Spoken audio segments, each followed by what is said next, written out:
Sa lungsod ng liwanag, may lihim na gumigising. Si Kael, isang ordinaryong binata, nakarinig ng bulong.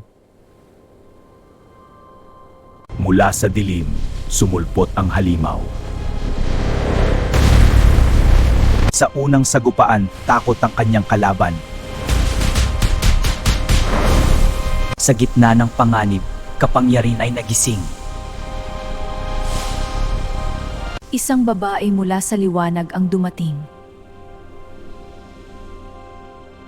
Ang mundo mo ay malapit ng magwakas. Upang mabuhay, kailangan niyang lumakas.